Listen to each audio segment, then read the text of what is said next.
जय मसीह की मसीह परिवार। वचन जीवन कार्यक्रम में आप सभी को हम स्वागत करते हैं और धन्यवाद देते हैं हमारे साथ में शामिल होने के लिए। यह याद रखना, वचन ही जीवन है, जीवन ही वचन है, क्योंकि बिना वचन के हम परमेश्वर को कभी भी प्रसन्न नहीं कर सकते। आमीन। क्योंकि बिना वचन के हम परमेश्वर को कभी भी ना प्रसन्न कर सकते हैं। और इस बात को भी जान ले कि परमेश्वर भला है और उसका करुणा सर्वदा के लिए है। मैं फिर से यह कहना चाहता हूं कि परमेश्वर भला है और उसकी करुणा जो है वो सर्वदा के लिए है। इसीलिए धर्मशास्त्र कहता है कि हम नाश ना हो चुके, क्योंकि परमेश्वर का जो करुणा है वो सर्वदा के लिए। परमेश्वर का जो करुणा है वो हर एक सुबह नया होता है। प्यारे लोग, ये परमेश्वर का प्रेम है, उसका दया है। इसीलिए वो हम जब सुबह उठते हैं, परमेश्वर के लिए तो सुबह या शाम नहीं होते हैं, लेकिन हम जब सुबह उठते हैं उसका जो करुणा है हमारे लिए नया होता है। हम गलतियों को करते हैं, परमेश्वर हमारा वो प्रेमी परमेश्वर है जो हमें उस गलतियों से निकलने के लिए सिखलाता है। मैं ये नहीं कहता हूं कि हम गलती करते रहे और उसका हमें परिणाम नहीं मिलेगा। नहीं, हम अगर शरीर में गलती करते हैं तो हमें शरीर में उसका परिणाम मिलेगा, लेकिन परिणाम के बाद में परमेश्वर हम लोग को सिखलाना चाहते हैं कि किस तरह से उससे हम निकल सकते हैं। जिस प्रकार से जब उस बेटे की ओर देखते हैं जो उड़ाऊ पुत्र था, जिसके विषय में कहता है, वो उड़ाऊ पुत्र जब अपने आप में आया, अपने पिता से दूर हो गया, अपने पिता के संपत्ति को लेकर वो जाकर सब ऐसे ऐसे वस्तुओं में बिला दिया जो किसी काम का नहीं। वो ऐसे जगह पर अपने आमदनी को, अपने पैसा को लगाया जहां से उसके किसी प्रकार का आशीष नहीं मिला, या किसी प्रकार का वो लौटा कर उसके पास नहीं आ सकते थे। इसीलिए वो सब गमा दिया और उस स्थान पर चला गया जहां पर एक व्यक्ति को नहीं जाना चाहिए था। लेकिन जब वो अपने आप में आया, वो उठा और वहां से चला अपने पिता की ओर। जब वो चला, प्यारे लोग, हम देखते हैं कि इसके पिता इंतजार कर रहे थे अपने बेटे के। वो ये नहीं देखा कि वो बता रहे थे कि पिताजी, मैंने आपके विरोध में, परमेश्वर के विरोध में जो पाप किया है। वो पिता सुन रहे थे वो क्या कह रहे थे, लेकिन पिता का जो अच्छाई हम देखते हैं वो उस बेटे को उस स्थान को फिर से देते हैं जिस स्थान से वो गिरा है। उसने अपने शरीर में जो परिणाम था वो पाया, यानी कि अपने पिता का जो उसका हिस्सा था उसके पिता के संपत्ति में, वो लेकर वो सब ले जाकर बिला दिया। उसका परिणाम क्या था? गरीबता, कमियां और खाने के लिए कुछ नहीं था। उसका परिणाम उसे मिला। लेकिन जब वो अपने आप में आया, वो लौटकर पिता के पास आया और पिता ने अपना जो करुणा है, अपना जो दया है वो दिखलाया अपने बेटे पर, क्योंकि वो अपने बेटे से प्रेम रखा और उस स्थान को दिया। ये मैं कहना चाहता हूं कि हम ये भूल ना जाए प्यारे लोग, कि जब हम गलतियों को करते हैं, हम कहते हैं कि ओ हमें कुछ हुआ नहीं, चलो गलती करते रहे, पाप करते रहे। बहुत से लोग अनुग्रह को इस तरह से कहते हैं, ओ हम जानते हैं कि परमेश्वर का अनुग्रह हम पर है, हमें कभी हमें परिणाम नहीं मिलेगा। ये मैं आपसे कहना चाहता हूं कि जब परमेश्वर ने उस दिन को कहा पौलुस से, जिस दिन पौलुस ने लिखा कि पाप की मजदूरी मौत है, आज भी पाप की मजदूरी मौत है। यानी कि आप गलत करोगे, आपको परिणाम मिलेगा उस गलतियों को। अगर आप पाप को छुओगे तो पाप आपको सजा देगा, उसका परिणाम आपको मिलेगा। लेकिन मैं ये कहना चाहता हूं कि जब आप अपने गलतियों को सही तरीके से,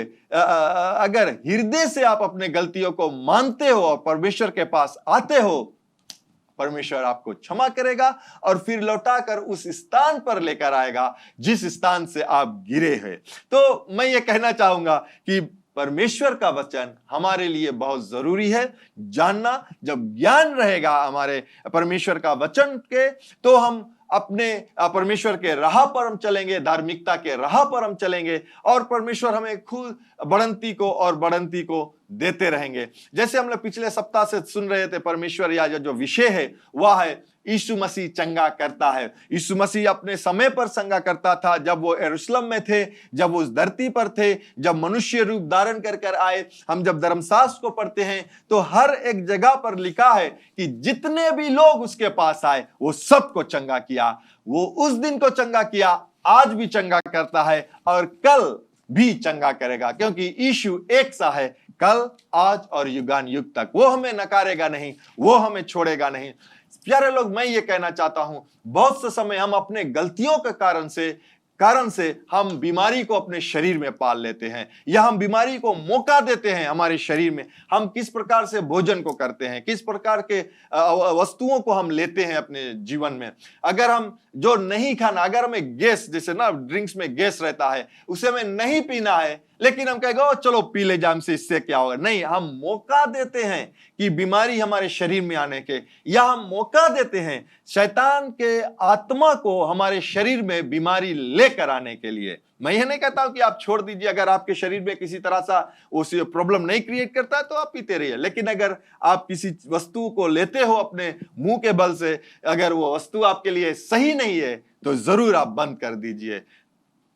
ये मैं कहना चाहता हूं। तो पिछले सप्ताह हम लोग देख रहे थे कि क्षमा न करने से कितना समस्या होता है।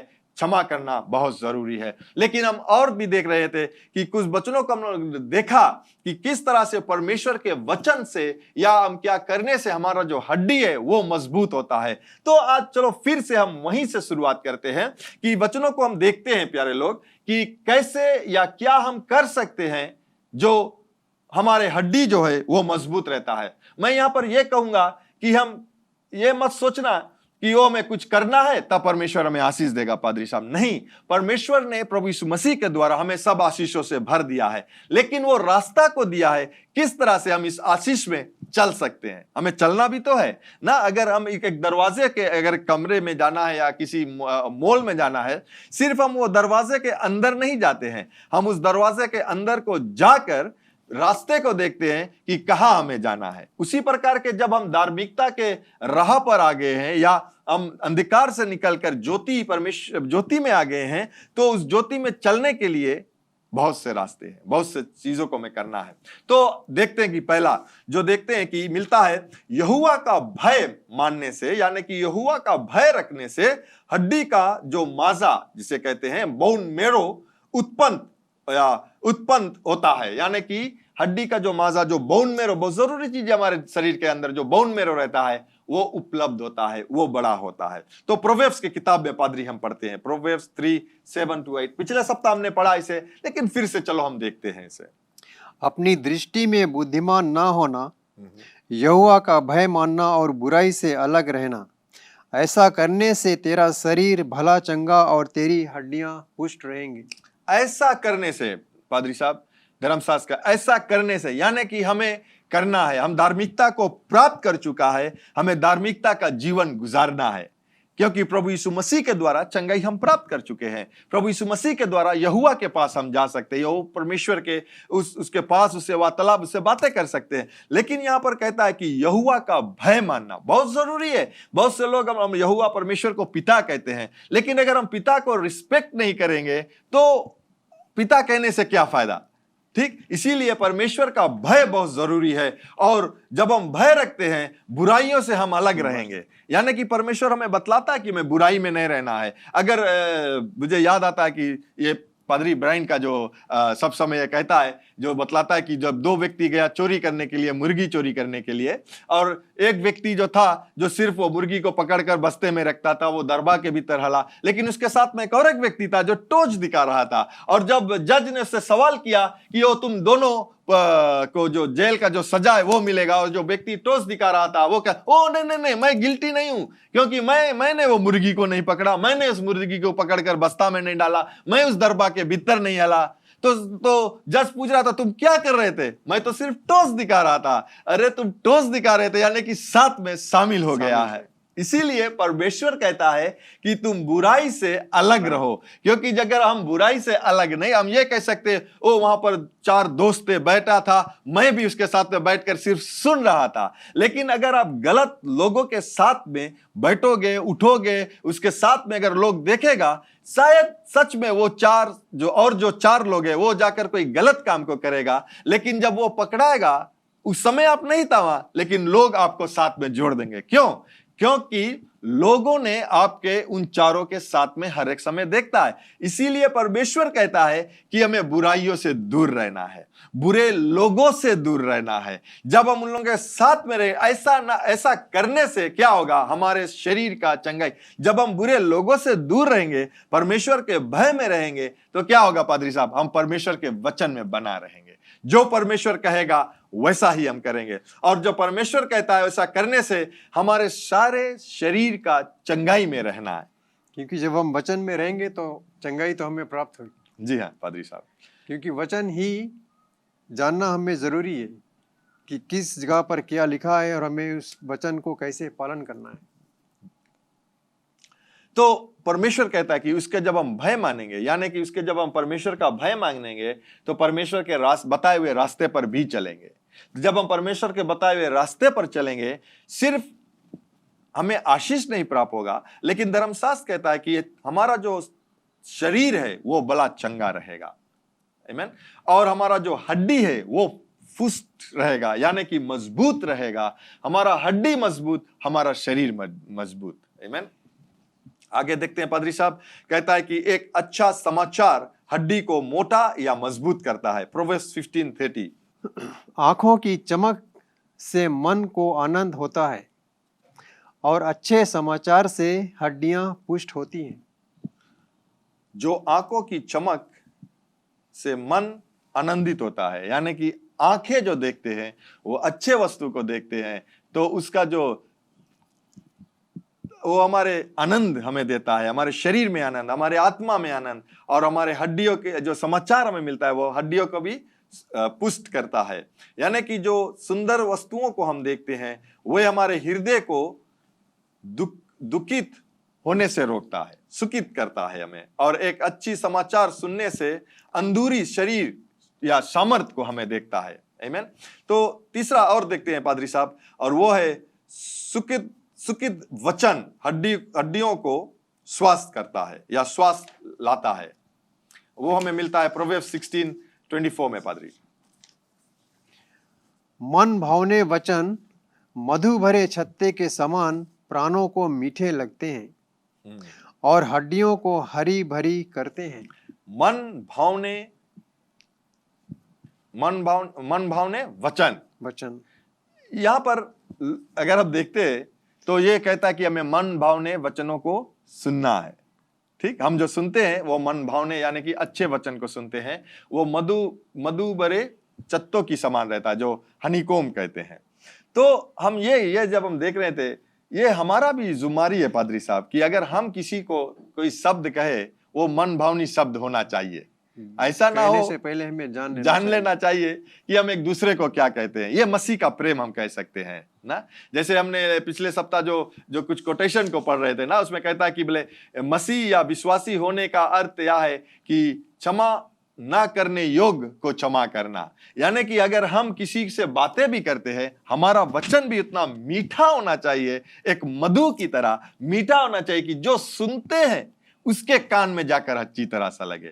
क्योंकि जब हम मधुर ऐसे देखते हैं पादरी साहब, बहुत समय ऐसा होता है कि हम ये जानते हैं कि कोई एक व्यक्ति हमारे परिवार में भी रहता है जो मुझसे हर एक समय जो हमारे विरोध में ही बातें करेंगे, लेकिन जब यीशु मसीह का वचन हम देखते हैं तो हम क्या कहेंगे कि वो कितनों भी बुराई का बात करे हमसे, हम हर एक समय अच्छी बातें करें।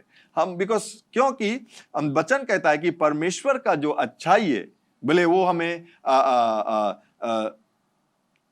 माफी लेने का, या बोले द गुड रिपोर्ट ना, बोले जो goodness of God leads to repentance, या हम क्षमा प्राप्त कर सकते हैं। कैसे?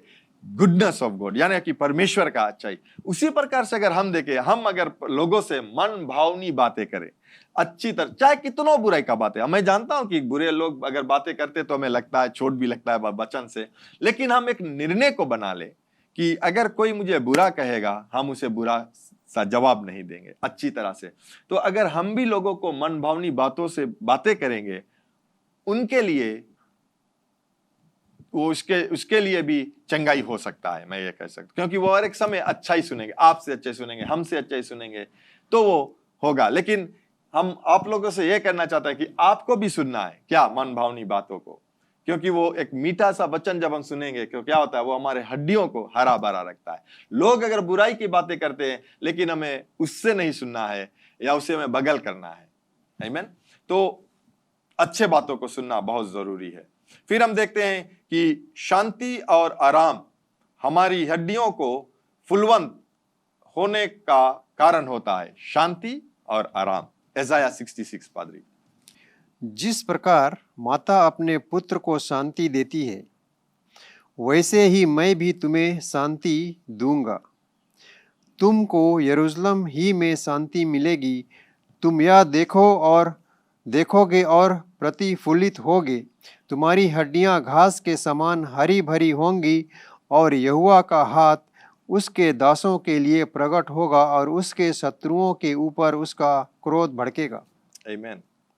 यहाँ पर पादरी हम देखते हैं कि जो यशायाह भविष्यवक्ता था, परमेश्वर को इस तरह से दिखलाता है, कहता है कि जैसे जिस प्रकार माता अपने पुत्र को शांति देती है, एक माता अपने पुत्र को शांति देती है जब वो रोता है, वो भूख से तड़पता है, वो दूध पिलाता है उसे, जब वो भूख से तड़पता है उसे भोजन देता है। बच्चे जब बड़े हो जाते हैं, बहुत से समय बच्चे बहुत बड़े हो जाते हैं, अपने माता की ही वो इकलौते पुत्र एकलौते पुत्र अगर है तो हर एक समय वो पुत्र अपने माता की ओर देखते हैं, भोजन के लिए जो भी जरूरत रहता है वो माता की ओर देख के भोजन खिलाएगा या उसे भूख लगता है।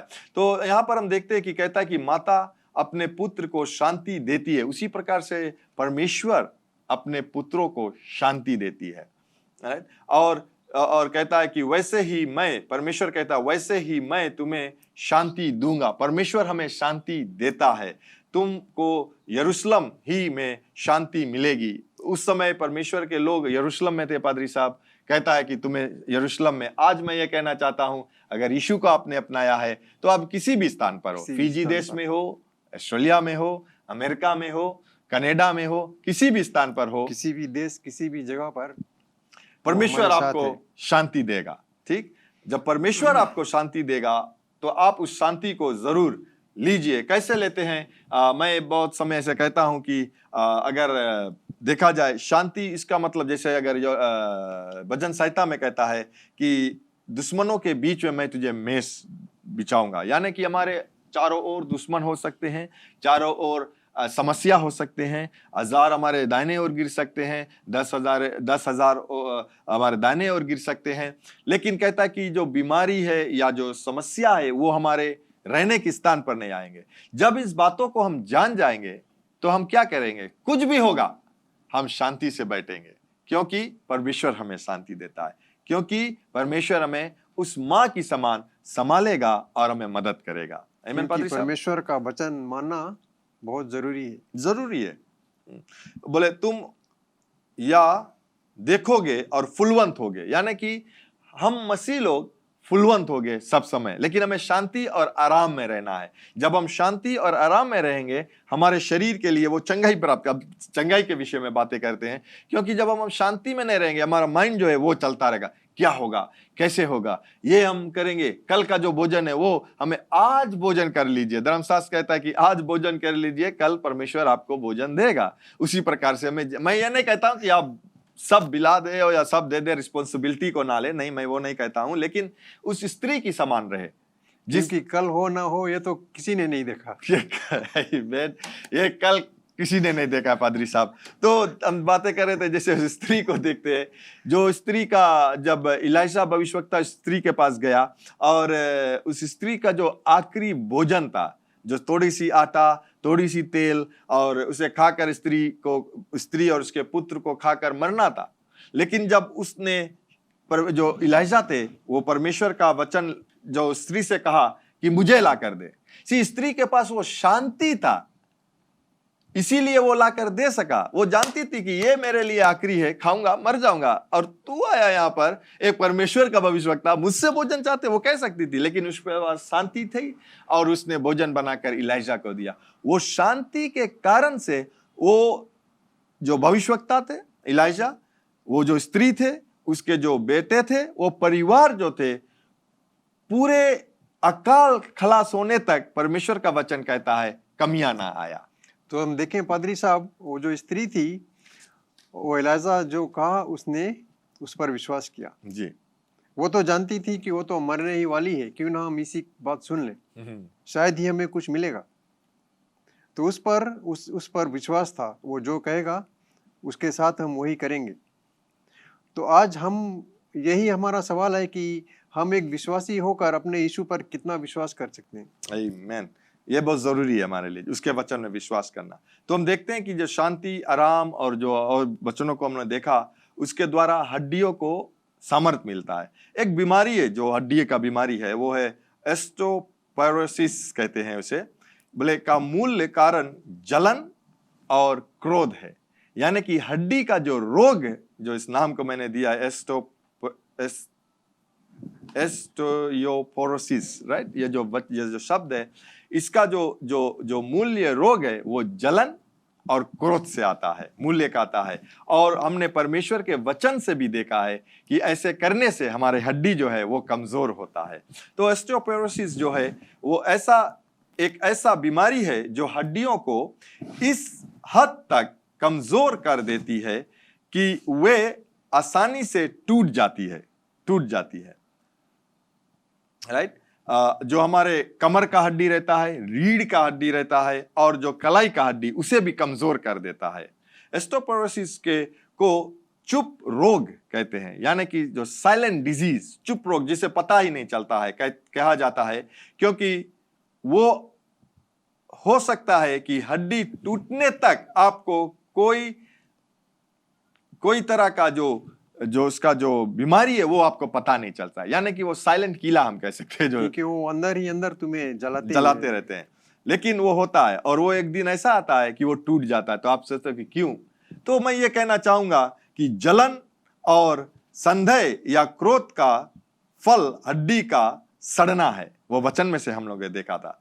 और या केवल शारीरिक समस्या नहीं, बल्कि आत्मिक समस्या भी है, क्योंकि वचन हमें बताता है। और वो आत्मिक समस्या होता है। जलन हम लोग शारीरिक रूप में दिखाते हैं, लेकिन वो आत्मिक रूप से भी होता है कि हम किसी को जलन करते हैं, उसके विरोध में बातें करते हैं, और वो हमें आत्मिक जो शरीर में जो आत्मिक रोगी है, आत्मिक रोग समस्या होता है हमारे लिए।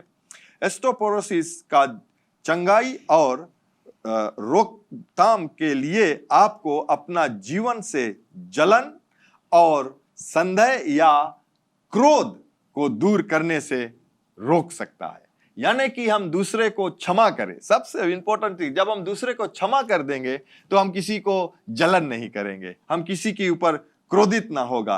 तो ऐसा ये जो हम देखते हैं कि ये पादरी साहब, ये है कि जब हम जलन लेकर आते हैं, किसी की क्रोध लेकर आते हैं, जिससे हमें चंगाई को प्राप्त हुआ है, हम उस चंगाई को खो देते हैं। तो बहुत से लोग ये कहते हैं कि ओ पादरी तो प्रार्थना करिस रहा, तोरा राइट रहा, फिर हम बीमार हो गए।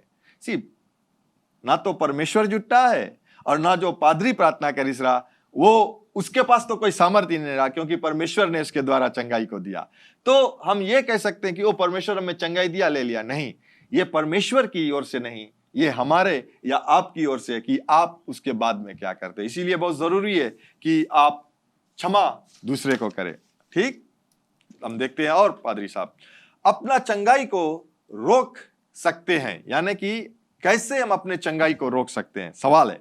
तो उसका जवाब भी हम दे दें, आपको खोजना नहीं है, जवाब हम दे देते हैं। पहला यह है, या हम ये कह सकते हैं कि कहने और बोलने से, यानी कि जो हम कहते हैं और जो हम बोलते हैं। तो मार्क, चलो देखते हैं पादरी, मार्क 11:22 और 23। यहां पर यीशु हमें सिखलाता है, बतलाता है कि कैसे हम अपने चंगाई को रोक सकते हैं।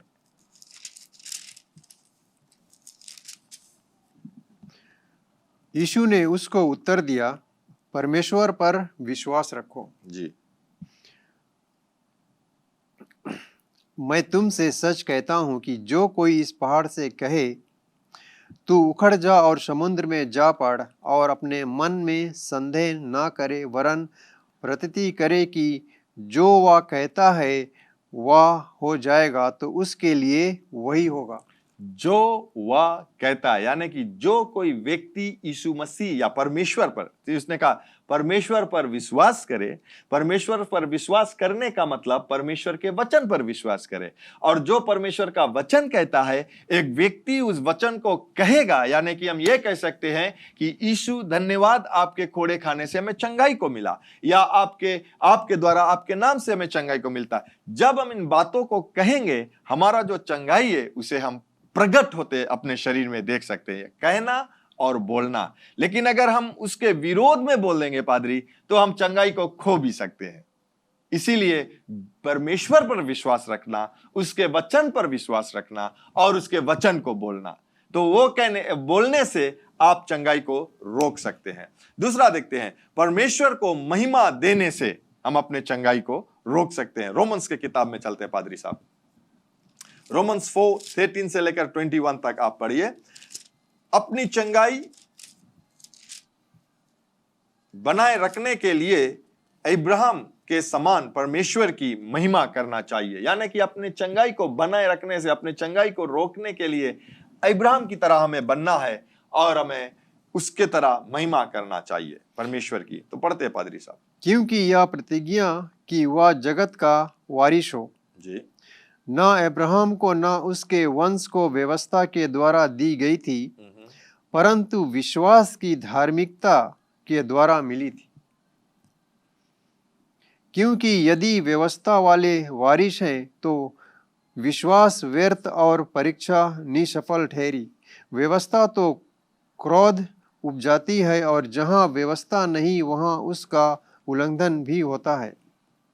इसी कारण प्रतिज्ञा विश्वास पर आधारित है कि अनुग्रह की रीति पर हो कि वह उसके सब वंशों के लिए दृढ़ हो, न कि केवल उसके लिए जो व्यवस्था वाला है, वरन उनके लिए भी जो अब्राहम के समान विश्वास वाले हैं। वही तो हम सबका पिता है। जैसा कि लिखा है, मैंने तुझे बहुत सी जातियों का पिता ठहराया है। उस परमेश्वर के सामने जिस पर उसने विश्वास किया, और जो मरे हुओं को जिलाता है, और जो बातें है ही नहीं उनका नाम ऐसा लेता है कि मानो वे हैं। आमीन। 18 पादरी। उसने निराशा में भी आशा रखकर विश्वास किया, इसलिए कि उस वचन के अनुसार कि तेरा वंश ऐसा होगा, वह बहुत सी जातियों का पिता होगा। 19। वह जो 100 वर्ष का था, अपने मरे हुए शरीर और सारा के गर्भ की मरी हुई सी दशा जानकर भी विश्वास में निर्बल न हुआ, और न अविश्वासी होकर परमेश्वर की प्रतिज्ञा पर संदेह किया, पर विश्वास में दृढ़ होकर परमेश्वर की महिमा की, और निश्चय जाना कि जिस बात की उसने प्रतिज्ञा की है वह उसे पूरा करने में भी सामर्थ्य है। आमीन। यहाँ पर हम देखते हैं कि अब्राहम विश्वास के द्वारा निराशा में भी आशा लेकर आया। निराशा मतलब वो देख रहे थे कि वो 100 वर्ष का हो गया और उसके शरीर में कोई सामर्थ नहीं है अब बच्चे पैदा करने के लिए, या जो परमेश्वर ने वादा किया अपने शरीर से अब्राहम नहीं कर सकता है। लेकिन उस जानते हुए भी वो निराशा में आशा रखा कि जो परमेश्वर कहता है वो होगा। तो उसने क्या किया? निराशा में आशा रखते हुए 20 पढ़े पादरी आप फिर से, और कहता है कि बोले ना अविश्वास होकर परमेश्वर की प्रतिज्ञा पर संदेह किया। उसने संदेह नहीं किया, पर परमेश्वर में दृढ़ होकर परमेश्वर की महिमा किया। ये मैं बतलाना चाहता हूं कि आप शायद शरीर में अपने चंगाई को प्रकट होते नहीं देखते हो, लेकिन आप परमेश्वर की वचन को देखते हो, और वो कहता है कि यीशु मसीह के मार खाने से आप चंगे हुए। तो आपको क्या करना है? परमेश्वर की महिमा देना, उसकी आराधना करना, उसकी धन्यवाद करना। अपने शरीर को मत देखिए, परमेश्वर को देखिए जो विश्वास योग्य है। आमीन पादरी साहब, सही है। एक और लास्ट में हम देखते हैं साम्स की किताब, यहां पर पढ़कर हम अंत करेंगे। साम्स 103 वर्स 1 से लेकर 5 तक।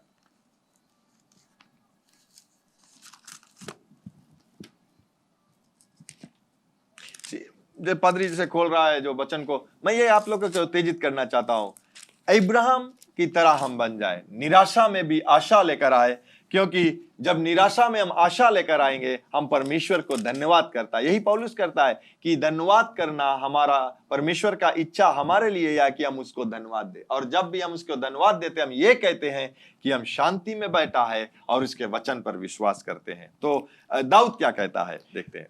हे मेरे मन यहोवा को धन्य कहे, और जो कुछ मुझ में है वह उसके पवित्र नाम को धन्य कहे। हे मेरे मन यहोवा को धन्य कहे, और उसके किसी उपकार को ना भूलना। वही तो तेरे सब अधर्म को क्षमा करता है और तेरे सब रोगों को चंगा करता है। वही तो तेरे प्राण को नष्ट होने से बचा लेता है और तेरे सिर पर करुणा और दया का मुकुट बांधता है। वही तो तेरी लालसा को उत्तम पदार्थों से तृप्त करता है, जिससे तेरी जवानी आकाब के समान नई हो जाती है। आमीन। तो यहाँ दाऊद कहता है प्यारे लोग कि हमें अपने मन से वो कहता है कि हे मेरे मन यहोवा को धन्य कहे। धर्मशास्त्र कहता है 5 अगर हम देखते हैं 5 में बोले God has given good things in our mouth, right. वो अच्छी अच्छी चीजों को भरा है हमारे मुख से। क्या अच्छी चीज है? परमेश्वर को धन्यवाद करना। और जब हम परमेश्वर को धन्यवाद करेंगे और हम ये ना भूले कि जब हम उसके धन्यवाद करते हुए ये ना भूले कि परमेश्वर से हमें उद्धार मिला है, परमेश्वर से हमें चंगाई को मिला है, परमेश्वर से हर एक वस्तु से हमें आशीष को मिला है, हमें क्या करना है? परमेश्वर को धन्यवाद करना, उसके वचनों पर चलना है और हमेशा उसको धन्यवाद करना है कि जो कुछ उसने किया हमारे लिए वो हमारे लिए बहुत थे। आमीन, आमीन।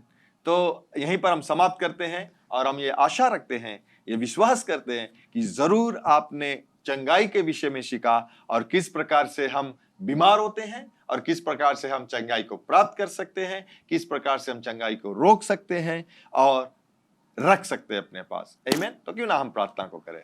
धन्यवाद है स्वर्ग पिता, हम आपको धन्यवाद देते हैं एक बार फिर और यही कहते हैं परमेश्वर कि आपके द्वारा आप हमारा अच्छा चरवाहा है जो हमें हरी हरी घास को चलाता है और हमें किसी चीज की कमी ना रहता है, ना तो चंगाई की कमी रहता है, ना किसी वस्तु से हम कमी रहते हैं, क्योंकि यहोवा आप भला है और आप अच्छा है और आपका करुणा जो सर्वदा के लिए। धन्यवाद देते हैं आपके चंगाई के लिए, हर एक लोगों के लिए इस वक्त पूरे तौर से सर से लेकर पांव तक चंगाई को प्राप्त करता है, यीशु के नाम से आमीन। एक बार फिर आपको हम धन्यवाद देते हैं हमारे साथ जुड़ने के लिए। लेकिन सबसे अच्छा उपहार और आशीष जो परमेश्वर देता है वो है अनंत जीवन। वो अनंत जीवन और पाप क्षमा यीशु पर विश्वास करने से ही आता है। तो अगर आप यीशु पर विश्वास करना चाहते हो, पूरे हृदय और दिल से उसको अपना आत्मा देना चाहते हो और आज से उसके पीछे होना चाहते हो, बपतिस्मा लेना चाहते हो, कलीसिया को ज्वाइन करना चाहते हो या उसमें शामिल होना चाहते हो, वो शुरू होता है आज और अभी जब आप इस प्रार्थना को हमारे साथ करोगे। तो हमारे साथ प्रार्थना कीजिए, मन से विश्वास कीजिए और कहिए, दयावान पिता, मैं विश्वास करता हूं तेरे पुत्र यीशु पर। यीशु, तू मेरा प्रभु है। तू मुझे आज मेरे पापों से मुझे क्षमा दिला, मेरे दिल में आ, अपने आत्मा से भर। मैं विश्वास करता हूं कि तू स्वर्ग से आया, मेरे पाप के लिए मरा और तीसरे दिन जी उठा, फिर से आने वाला है। मुझे मदद कर, आत्मा से भर, विश्वास में चला, यीशु के नाम से, आमीन। अगर आपने वो प्रार्थना किया है, मेरा पूरा विश्वास है आप अगर दिल से किया है, आपके सारे पाप क्षमा हुए, आप एक नए जीवन, नए सृष्टि बने हो। तो मैं चाहता हूं अगर आप हमें संपर्क करोगे, हम लोग आपको मदद करना चाहते हैं ये विश्वास के कदम में या विश्वास के जीवन में चलने के लिए। और आपको उत्तेजित करते हैं, कलीसिया ढूंढिए, बाइबल को पाइए, बाइबल पढ़िए और अपने विश्वास में मजबूत बनिए और अपना जीवन यीशु के लिए जिए। धन्यवाद एक बार फिर आप हमारे साथ होने के लिए। परमेश्वर आपको बहुतायत से आशीष दे और ये हमेशा याद रखना कि यीशु मसीह ही प्रभु है। Learn more from God's Word and send us your prayer request by visiting our website www.jclm.org, or you can like our Facebook page, Jesus Christ is Lord Ministries, to keep up with the now word of the Lord for the season. Follow us on Instagram, JCLMPG. Better still, subscribe to our YouTube channel, JCLMPG, to receive the latest teaching of God from the ministry. If you like to host Brother Brian for teaching and ministering at your church, or host a conference, you can contact our church office 3315202.